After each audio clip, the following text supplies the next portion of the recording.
Hello, everybody. I'm Gleidson Martins. I'm here at News Up Now Studios. And today we'll talk about film festival. You guys follow me. You know I love film festivals. I've been through some film festivals throughout the country.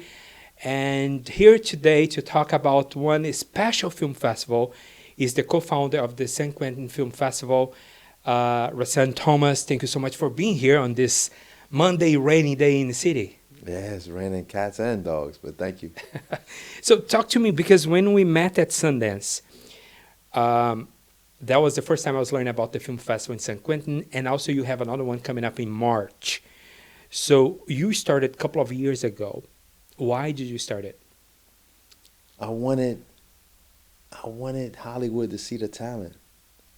I feel like there's so many movies about crime and about people in prison that are not made by people in prison. We're not part of the production team. We're not in the budget.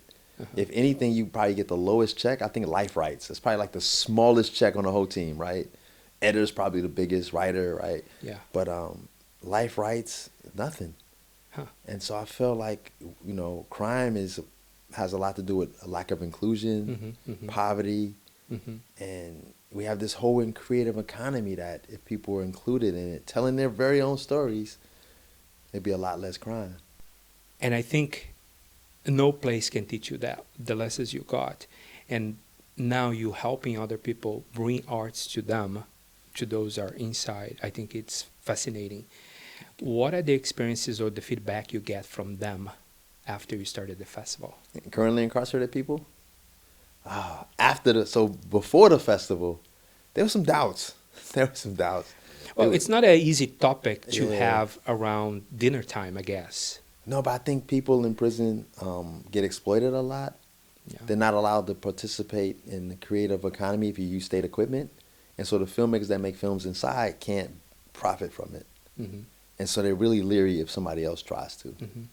And I think they didn't know what the film festival was going to be. Oh, wow. They immediately thought that I was trying to make money off of it. I'm like, what? I'm doing this for free, bro. This is volunteer work. What are y'all talking about? I'm trying to set up a situation where you come home to the red carpet treatment, right into the industry, get your money then, right? Get money in prison. We don't have to change the law. Just get out and get it, right? Yeah.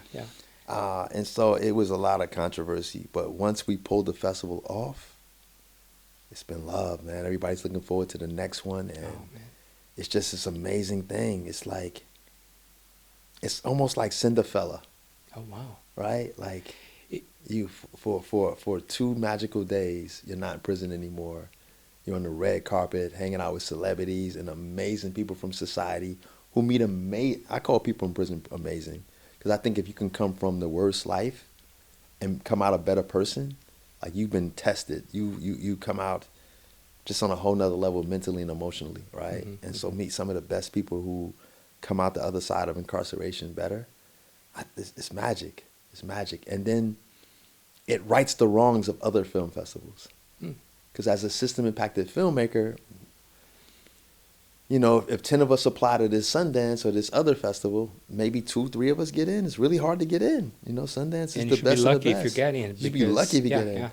But when a festival that's just about system-impacted people and issues, this is your. If your film is good, you're getting in. Yeah. Right? You're getting in. And then the other thing, when you make it to a big festival, they're showing 5 films at the same time.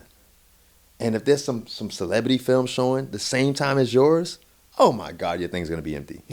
Everybody's going to go over there. Right? Yeah. But this is one screen. Everybody, 300-something people are watching your film. And there's no better experience for a filmmaker to watch the audience react to your film in a packed house. Yeah. Before we go deep into those 2 festivals, how they operate them and how they work, I just want to touch on something. I think it's whenever you hear somebody hear the stories of people coming out of jail or prison, that re-immersion them into society, it's really hard. Yeah. Not a lot of people get good jobs.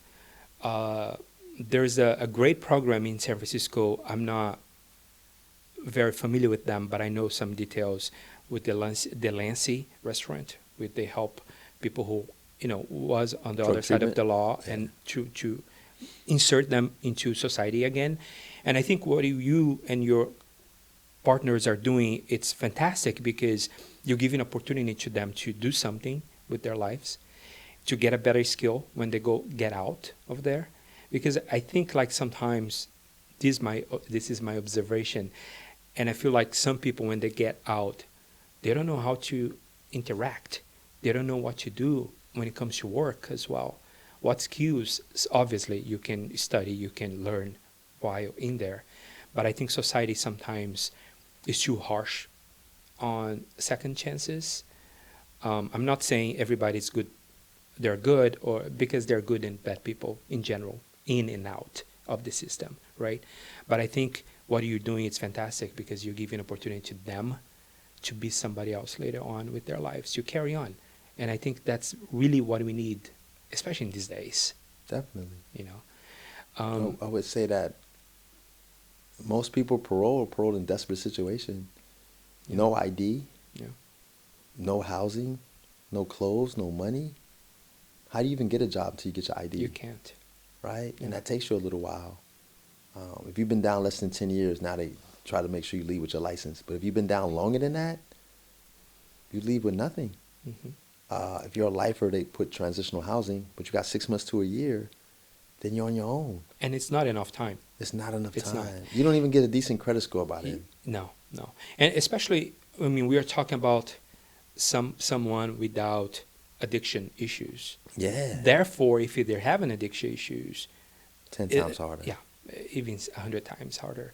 I've witnessed people on the Tenderloin going there to volunteer, and it's not easy. It's not easy. I'm not saying, society is in fault, but I think in part it is. I don't like to blame everything on a government because I think the private sector could do something better too, and I think especially in where we live, Silicon Valley right there, and I don't see they're doing anything, to be honest with you, and I think they should. Let's go talk to the festival. So give me the details. You have March, you have one dedicated to female audience. And then in October, you have the San Quentin, another one. Give me a scope of the March festival, where it's going to be, when it's going to be, how many people you bring to watch the films. Yeah, we're bringing in, first of all, it's in Chowchilla, California, at California Central's Facility for Women, Central Women's Facility. It's known as CCWF, and it's going to be a pitch competition open to both women's prisons, the other prison in the South, CIW, where the best screenwriting concept or best documentary pitch idea can win. There's going to be a panel of women filmmakers talking about what it means to them to make films. We're going to show the winners, the finalists from the San Quentin Film Festival this year. And we're going to show a couple of films made by formerly incarcerated women. And so it's going to be amazing. We're going to be there all day from 8 to 8. 500 people in total, 150 people from society. Oh, wow. As well as like staff and guards and stuff like that. And then at least 300 people from the population. And so we're going to pack up in the gym, come with our projector. Hopefully some amazing people are going to pull up, and we're going to have a great day.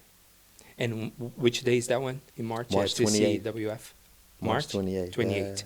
And then in October, if I'm correct, you have in San Quentin Festival. October, God willing. It's not signed off yet, but October we plan to go back to San Quentin for the third annual San Quentin Film Festival.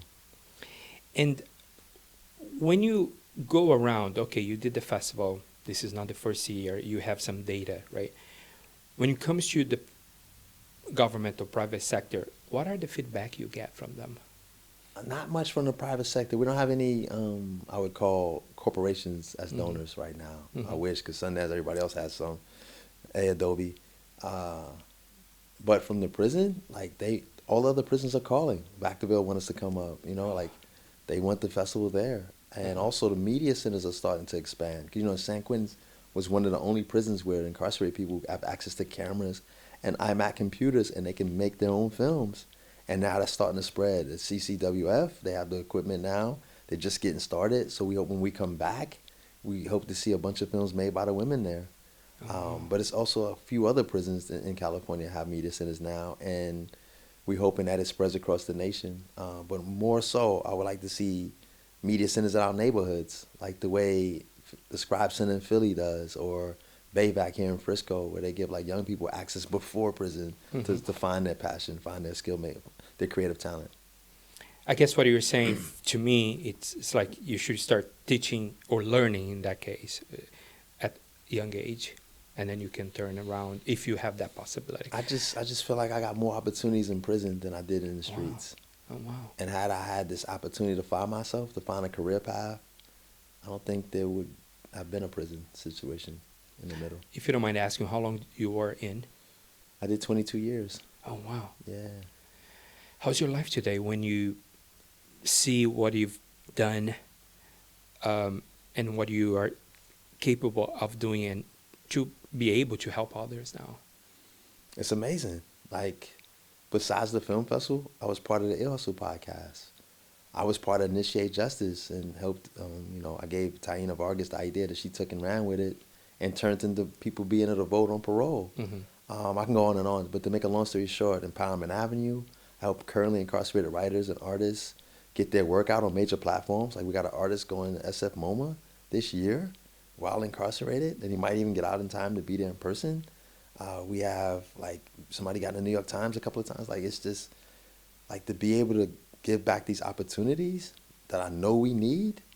And right now, Empowerment Avenue, we help people while they're currently incarcerated through this. About 15 people have gotten out over the last, 3-4 years we've been doing this, and our recidivism rate is 0. I just want to keep that 0 going and just see more people get out. Again, back into Sundance Film Festival a month ago, we met Dilo. Yeah. And I think he's creating a documentary. Yeah, we're trying. It's coming out good. So you were working with him on that too? I'm the producer. Yeah. And I'll tell you the story about how he conned me into this. He says I conned him, so I don't know who you want to believe. I'm going to give you the real story. He was a finalist for 2024 with an amazing film called Shoebox, which shows like the power of choice in difficult situations, right? It's really good. And so when he found out he was a finalist, he hit me up like, yo, I want to bring a camera crew to just like record this moment because I went through a San Quentin reception. This is full circle for me to come back as a filmmaker. I'm like, if you're going to do that, man, why just do it about you? Let's make a whole documentary. And he said, documentary, a whole documentary? He said, well, we're going to do that. Then you need to be the executive producer. And I didn't know what that meant, bro. That sounded like a fancy title. I've never been executive producer before. And so I agreed. And I call it reverse con because I didn't know that meant every time he needed money, he was going to call me, and it's my job to go find the money. Like, nobody told me that's what an executive producer does, right? I thought you just show up and get the award or something, right? And so we embarked on this journey to make Frames of Freedom, and it's coming out really good. We have an amazing editor, Hannah Laurie Williams. She did Starting 5. She's amazing, a woman of color, and she just finished Act 1, and it's coming out really good. But it's a struggle. Her bill is expensive. Every week I'm scrambling to come up with the money to pay this woman. We got like another 15 weeks of editing. I got to come up with more money. Sheesh. Well, making a movie, it's expensive. It's expensive industry. It was crazy. We started out cheap. We were going to do this for like $25,000. And then it's like, yo, we got to go bigger than that. We got to go film because all this stuff happened after the festival. 6 of the films, including Shoebox, were showcased at Tribeca. Songs from the Hole got on Netflix. Like Raheem got out. Like all these new developments came. And so it couldn't just be about that festival. It needed to be about the journey of these different filmmakers into the industry who are all system impacted. And the festival just ties their stories together. And so we raised like another 100. So we're doing it for 125. We're editing ourselves. Oh, wow. And then Pete Nix came on as executive producer. And he saw the footage and he saw what we had. He's like, you have gold. Stop doing everything yourself. Go get the composer. Go get the editor. Go get... Oh, wow. Yeah, so I'm like, okay. Some good feedback there. Yeah, and he's a great filmmaker, so I'm going to listen to him, right? But he's the executive producer too, so I thought he'd be raising money with me. So far, it's just me. Well, that's a good skill to have. Really good skills you have, man. Oh, it's hard. I know it is hard. I mean, getting money, it's not easy. From, whatever reason you're raising money, it's not easy at all. Yeah. But I'm glad you're doing it. I'm really happy for you and your team. Rahsaan, thank you so much for being here. I really appreciate talking to you. Thank you. Really did. And I hope to be connected, to stay connected with you. And I want to touch base with you after March, and then when it gets closer to San Quentin Festival as well. Okay. I think it's a really inspiring idea. What you're doing, it's really fantastic. I'm not just open my mouth and let the words come out here. I just mean it. I think it's fantastic. Fantastic. What you and your team are doing. I think it can open so many doors for those in need right now, and not only. When I say people, those in need, not only people who are inside of a prison, but some people who are outside and maybe kind of lost, They can take the lead and hopefully follow your steps here. Thank you so much. Thank you. Appreciate you for having me. This segment is provided by Doritos Salon, San Francisco, and San Rafael.